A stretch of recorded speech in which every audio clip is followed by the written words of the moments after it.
Be prepared. It's the motto of quads as well as Boy Scouts. Let's hit it, Steve. My name is Jenny. J is for Jenny. J is for jump. I love to jump.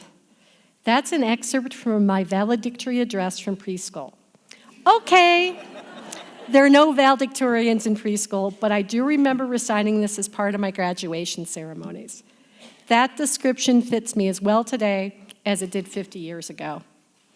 It's because I love moving and moving fast. Jumping, skiing, running, hiking, cycling. That's why I moved to Bozeman about 20 years ago. I was always on the move. I downhill skied, took up telemark, started cross-country skiing, began to race. Then I bought a bike at the bike swap and started riding on the road. Next, it was mountain biking. I loved movement so much that I took up bicycle racing when I was 46. I was a proud member of Team Delphine, an all-women's race team. I was ranked 3rd in the state for female Cat 4 racers in June 2007. Not that I was all that good. I just loved it so much that I showed up for every race and I got points for showing up. Here's a side of me at about a month before my accident. The sky was blue, my mood was great, life was wonderful. Little did I know that would change. I was practicing with Team Delphine. I crashed on my bicycle and my world became very dark. I couldn't move no more. I had injured my spinal cord, becoming a quadriplegic with paralysis in all 4 limbs. I could shrug my shoulders, but that was about it. By bruising my spinal cord and my neck, I entered a world of pain and suffering. The higher up your injury, the more paralysis you have. Mine was just 1 inch below Christopher Reeve's Superman's injury. Fortunately, my spinal cord was bruised, not severed, which gave me the capacity to heal, but how much and when was anybody's guess. Honestly, though, what hurt more than the physical injury was the emotional pain and suffering from my thoughts. This getting fed by somebody else sucks. They don't cut my food in Jenny bites. Why on earth did this happen to me? So there I was at the rehab hospital in Denver getting spoon-fed. I still remember my occupational therapist proudly showing me my power chair and telling me how she picked it out for me special. She had chosen John Deere green. She meant to cheer me up, but yikes, I never thought I'd be picking out a color for my power chair. After close to 3 weeks flat on my back, getting flipped over like a hamburger every couple hours so I wouldn't develop bed sores, I realized my negative thoughts were toxic. Anxiety was making mincemeat out of me. I was as green with anxiety as my power chair was John Deere green.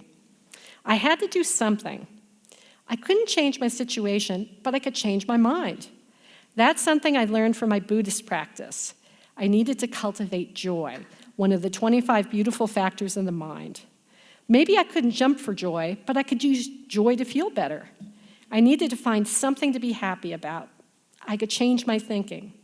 Or as Shakespeare would put it, there is nothing either good or bad, but thinking makes it so. I remember getting loaded onto the handicap van to go on a field trip. My first time outside in weeks. I was unhappy and I knew I needed to find something to be happy about. Next thing I know, the sun comes out. Yes, this is what I need. Soaking up the sunshine, not regretting the past or worrying about the future. Just finding pleasure in the present joyful moment. It's as simple as that. As the great psychologists, Rodgers and Hammerstein in The Sound of Music put it, when Maria sang about dewdrops on roses and whiskers on kittens, savoring my favorite things makes me feel better. And guess what, guys? It makes anybody feel better. Psychologist Rick Hansen calls it taking in the good. As a species, we are hardwired to remember the bad. It protects us. You touch a hot stove, you get burned, you remember that. Remembering the bad protects us, except we tend to forget the good, like dewdrops on roses and whiskers on kittens. Our bad memories overpower the good ones. Always remembering the bad was good when we needed to worry about saber-toothed tigers, but when was the last time you saw a saber-toothed tiger going down Huffine? So how can we get back in balance? How can we make suffering optional, not mandatory? Cultivate joy, one of the 25 beautiful factors in the mind. Find something good each day and savor it an extra 10 to 20 seconds. As Charles Schulz, the creator of Peanuts, would put it, happiness is a warm puppy. It doesn't have to be big. Little is almost better.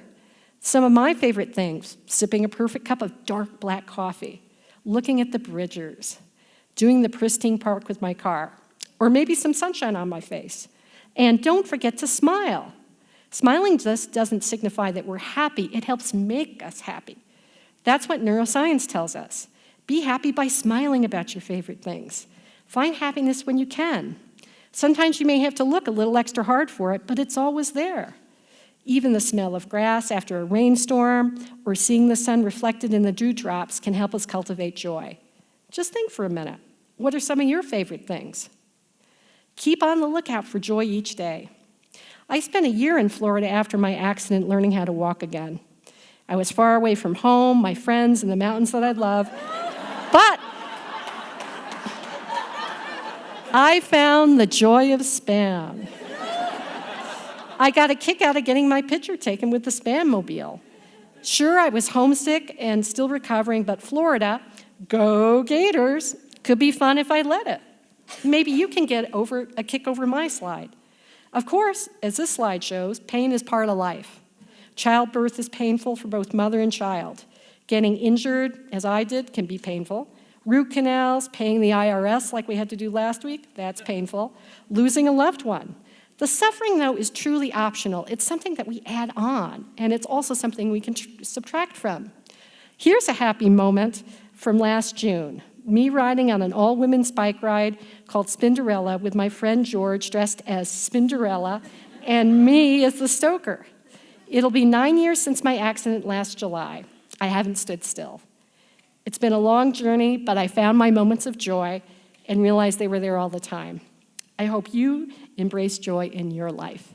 Thank you.